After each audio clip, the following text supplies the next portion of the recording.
Assalamualaikum warahmatullahi wabarakatuh. Kami dari kelompok 5 ingin mempresentasikan hasil proyek kami yang berjudul Ilmu Pengetahuan dan Nilai. Di sini kami beranggotakan 3 orang. Yang pertama itu saya sendiri, Fahmi Khairuji Kalubis. Yang kedua, Bu Nur Habibah. Yang ketiga, Pak Darwin Setepu. Dengan dosen pengampu Bapak Dr. Daulat Saragi M.Hum. Mata kuliah Filsafat Ilmu, Prodi S2 Pendidikan Dasar Universitas Negeri Medan. Yang pertama itu ada A. Teori dan terapan. Dari aspek historis, ilmu-ilmu terapan sebenarnya jauh lebih tua daripada ilmu-ilmu deduktif dan empiris. Perlu diketahui bahwa pengetahuan diperoleh manusia lewat menghentikan reaksi spontan yang serta-merta dan kemudian berefleksi dan berpikir tentang segala yang berhubungan dengan ilmu. Pengetahuan seperti ini memiliki jaminan kepastian besar dan tinggi. Pengetahuan-pengetahuan praktis yang memiliki tujuan-tujuan tertentu yang tersusun dari sistem ilmu baru memiliki sifat terapan apabila perwujudannya langsung terungkap dalam hasil penerapan itu sendiri. Nah, penerapan-penerapan tertua misalnya seleksi antara tumbuhan dan hewan yang dapat dimakan atau dapat digunakan sebagai obat atau yang mengandung racun, dan juga pertukaran musim yang dapat dimanfaatkan bagi kebutuhan pertanian. Penerapan selalu mengandalkan proses perubahan yang terarah. Penerapan penemuan kita untuk tujuan-tujuan praktis membutuhkan metode dan cara kerja praktis dan penanganan secara ilmiah sistematis. Dalam lingkungan ilmu-ilmu teoretis, hasil-hasil dan metode-metode yang digunakan dalam suatu ilmu diterapkan metode-metode yang digunakan dalam suatu ilmu diterapkan dalam ilmu-ilmu lain. Nah, geologi dan astrologi menggunakan penemuan-penemuan dan cara-cara kerja yang terdapat dalam fisika dan kimia.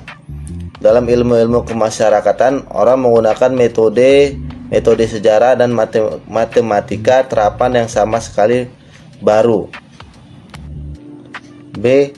Ilmu, nilai, dan keadaan bebas nilai.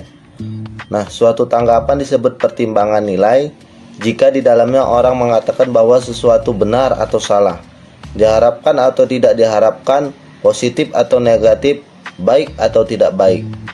Nah, kalau saya mengatakan bahwa bentuk demokrasi adalah bentuk pemerintahan dalam mana kekuasaan yang ada dalam tangan rakyat. Nah, atau badan perwakilan dipilih oleh rakyat, maka saya memberikan deskripsi ataupun penjelasan tentang demokrasi. Apakah itu ilmu bebas nilai? Nah, untuk menjawab pertanyaan ini, kita perlu membedakan antara penyelenggaraan ilmu dengan penerapan ilmu, antara mengusahakan ilmu dengan menggunakan sesuatu yang menggunakan ilmu. Nah, apakah ilmu bersifat bebas nilai? Merupakan pertanyaan yang selalu terungkap dalam filsafat ilmu atau metodologi ilmu. Bebas nilai adalah tuntutan bagi ilmu pengetahuan agar ilmu pengetahuan dikembangkan dengan tidak memperhatikan nilai-nilai lain dari luar ilmu. Agar ilmu pengetahuan dikembangkan demi ilmu pengetahuan dan tidak didasarkan pada pertimbangan lain di luar ilmu pengetahuan. Terima kasih. Selanjutnya akan dilanjutkan oleh Bu Nur Habibah.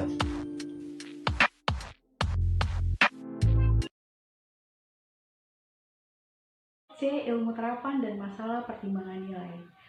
Di dalam filsafat ilmu terapan lebih sedikit dibahas dibandingkan dengan ilmu murni. Padahal ilmu terapan itu merupakan bagian terbesar dari kegiatan ilmiah, karena ada banyak penjelasan dalam ilmu murni yang selalu muncul dalam penerapannya. Perlu diketahui juga bahwa ilmu membantu kita untuk mengambil sebuah keputusan dan bagaimana cara kita menghadapi kehidupan kita di masa yang akan datang.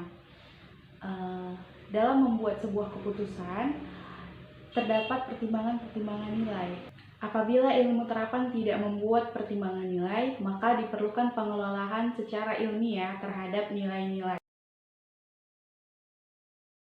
Selanjutnya, D. Kecenderungan dasar soal bebas nilai dalam ilmu pengetahuan. Ada dua macam kecenderungan dasar dalam melihat tujuan ilmu pengetahuan, yaitu yang pertama kecenderungan puritan elitis. Pada kecenderungan puritan elitis ini menganggap bahwa ilmu bertujuan menemukan penjelasan tentang segala sesuatu, namun bagi kelompok ini, penjelasan ini hanya demi kebenaran yang memuaskan rasa ingin tahu. Kepuasan seorang ilmuwan adalah menemukan teori-teori besar yang dapat menjelaskan berbagai persoalan dan teka-teki terlepas dari kegunaan ilmu pengetahuan itu sendiri. Yang kedua, kecenderungan pragmatis. Menurut kecenderungan pragmatis, ilmu pengetahuan bertujuan untuk mencari penjelasan tentang berbagai persoalan dalam alam semesta ini. Kecenderungan pragmatis ini yang terpenting adalah bahwa ilmu pengetahuan berguna bagi manusia untuk memecahkan berbagai persoalan hidup. Selanjutnya, konteks penemuan dan justifikasi. Yang dimaksud dengan konteks penemuan adalah konteks di mana ilmu pengetahuan ditemukan. Ia selalu berkembang dalam konteks ruang, waktu, dan sosial. Kegiatan ilmiah dibuat tidak hanya demi kepentingan ilmiah murni, tetapi sesuatu di luar ilmu pengetahuan, misalnya demi keselamatan manusia dan penghargaan dan yang serupa.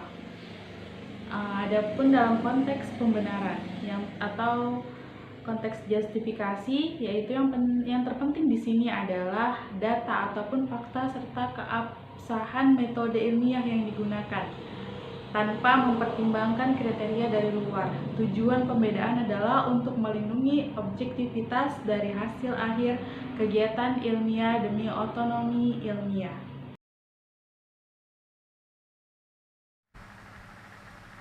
Selamat pagi, selamat siang, ataupun selamat sore kepada Bapak dosen yang menyaksikan video ini. Saya sebagai penyaji ketiga dari kelompok 5 kelas B3 yang menyajikan bab ke-10 ilmu pengetahuan dan nilai.